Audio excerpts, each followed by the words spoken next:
Merci Madame la Présidente, Madame la Ministre, Madame la Présidente, Madame et Monsieur le rapporteur. La liberté de la presse brûle et le monde regarde ailleurs. 85% de la population vit dans un pays où la liberté de la presse a reculé dans les dernières années. Pourtant, celle-ci est au cœur de notre modèle démocratique. Elle est la condition sine qua non du libéralisme politique. Une liberté indispensable qui, couplée au droit de vote pour tous, constitue l'alpha et l'oméga de la démocratie.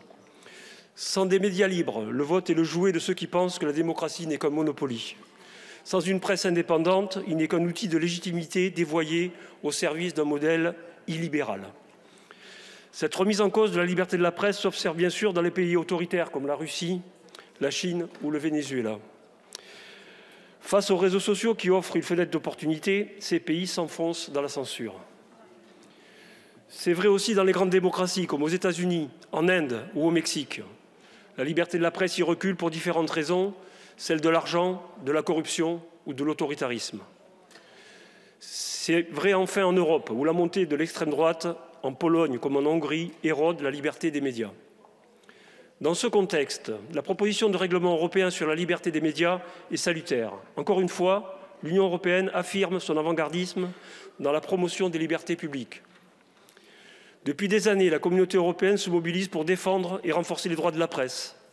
Je pense par exemple à la création d'un droit voisin au profit des services de presse en ligne porté dans cette Assemblée par mon ami le président Mignola.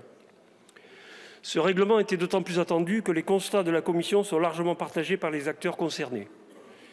Les médias européens font face simultanément à une baisse de leurs recettes, à l'émergence de plateformes en ligne et à un ensemble de règles nationales qui compliquent la circulation de l'information. Face à ces constats, les réponses apportées sont à la hauteur des enjeux. Il nous faut aussi saluer la volonté de la Commission de renforcer la confiance dans les médias. Car malgré leur liberté et indépendance et les bons classements internationaux des pays de l'Union, seul un Européen sur 5 a une confiance élevée dans les médias. Peut-être est-ce dû en partie à l'intérêt de l'extrême droite de maintenir cette méfiance. Peut-être est-elle aussi attisée par les déclarations de ceux qui affirment que la haine des médias est juste et saine. Mais si nous voulons, sans polémique, renforcer la confiance de nos concitoyens envers les services d'information, nous devons prendre des mesures à même de le faire. En ce sens, le groupe démocrate salue les propositions de la Commission qui accentuent la transparence dans la propriété des médias et renforcent son indépendance éditoriale. À ce sujet, je voudrais attirer votre attention sur l'absolue nécessité de renforcer la couverture des informations européennes. Les Français se sentent mal informés sur ce sujet. Nous sommes un des seuls États européens à ne jamais pouvoir suivre le discours sur l'état de l'Union de la présidente de la Commission européenne, à ne jamais en entendre parler, à ne jamais commenter les annonces, quand bien même elles viendraient à changer notre vie. Madame la ministre, je vous sais très attaché à cette visibilité européenne. Le groupe démocrate est prêt à travailler avec vous. De ce règlement, il nous faut aussi retenir la volonté politique européenne réaffirmée d'approfondir le soutien public aux journalistes. Le groupe démocrate salue la création d'un fonds destiné aux journalistes menacés, ainsi que l'amplification de la lutte contre les logiciels espions. Il nous faut enfin applaudir les dispositions renforçant la vigilance européenne face à la puissance des GAFAM. Le groupe démocrate salue particulièrement la mesure imposant qu'un retrait d'articles soit justifié aux médias qui en est à l'origine.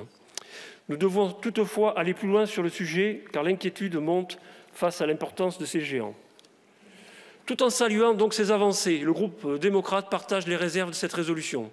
Particulièrement, il souligne la nécessité de renforcer les garanties d'indépendance du futur comité européen pour le service des médias. Il partage l'exigence d'une exclusion de son champ de compétences des acteurs de la presse écrite. Pour toutes ces raisons, le groupe démocrate soutient cette proposition de résolution et votera donc résolument en faveur de celle-ci. Je vous remercie.